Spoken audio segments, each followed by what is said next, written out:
Let me assure you that people like me respect our constitution very highly.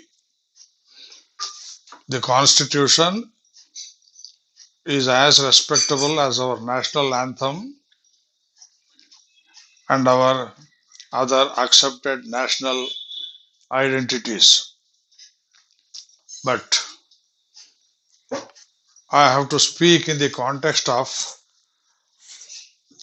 two people making abnormal claims about it and attacking people for wrong reasons, both on a public platform and on a platform where people ought to have been more responsible, more well read, more well educated, and well intentioned.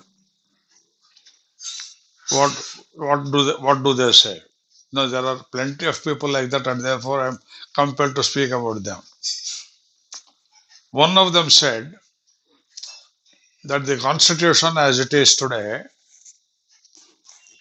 with secularism, socialism, and all sorts of isms and liberty and this and that, the constitution as it is today has been given to us by four great luminaries of India.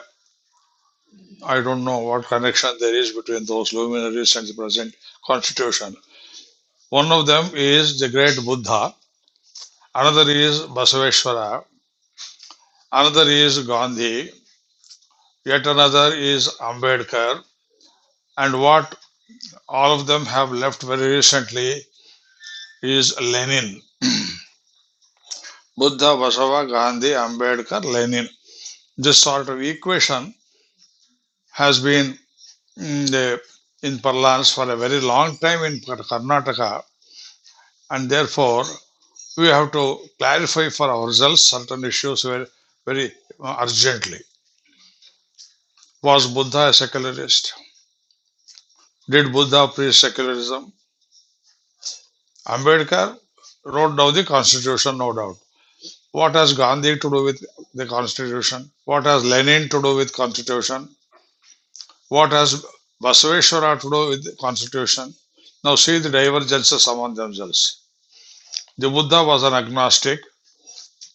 He neither accepted the validity of Atman or God nor denied it. We left it there. And he uses the word Brahmin and Aryan very often in his Dhammapada, the only work which is supposed to have been written by him.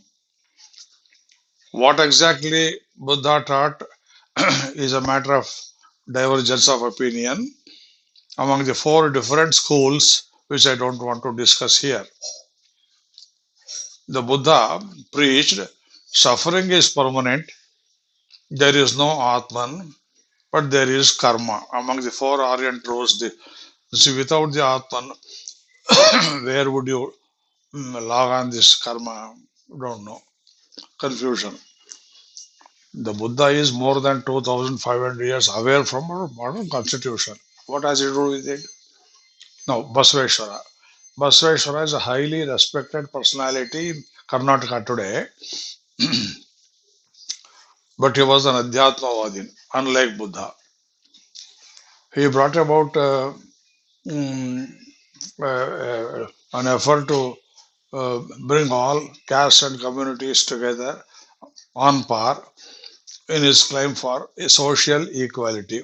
That is a concept which failed ultimately in Kalyan because either the time was inopportune or the people were not prepared for that kind of a change. But he was a social reformer. He was a social reformer primarily. Hmm. Now Gandhi wanted to improve the conditions of the socially downtrodden people.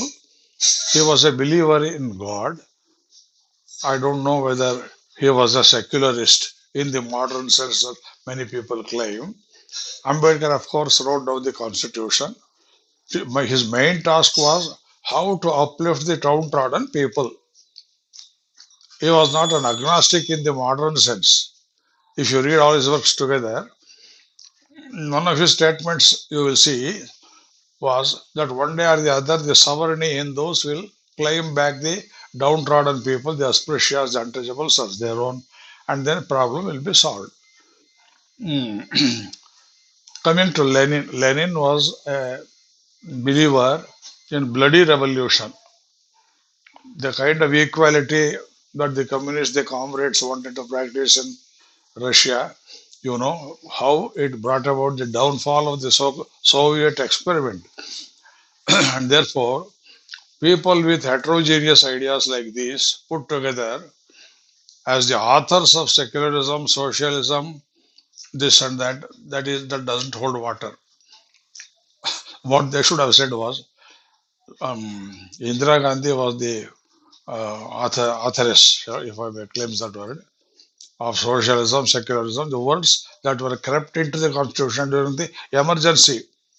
She was the one person who declared emergency, and during the non-presence of the parliament, she somehow smuggled these words into it, and therefore we don't know where the socialists and the secularists of today stand.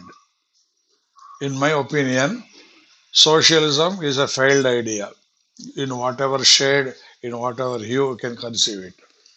Secularism is detrimental to India. Now, among the people whom I mentioned earlier, who were advocating false ideas, one of them said in August Assembly that there was a person of great national repute who disputed the validity of the Constitution. Why did he dispute? His argument was that nothing of the ancient Indian ethos or ethical values were represented in the Constitution. The Constitution does not mention or uphold the idea of dharma, satya, rita, equality in the sense of government treating all people on same par. That is a law before law, everybody is equal. That kind of equality is not represented there, and the Constitution is liable to be misinterpreted in favor of the Christians and the Muslims, trying to convert everybody under the guise of socialism, secularism. I don't know what is wrong with this.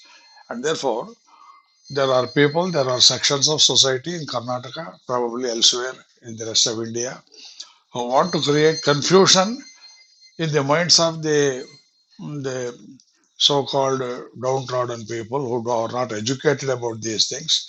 And I don't know what sanctity remains in the constitution when Nehru and their followers have punched the constitution more than 100 times without any sense of shame. When they can take liberties with the constitution, I do not know what is wrong. If some more amendments are made so that the Indian ethical values are represented and permanently established so that there can be a total balance.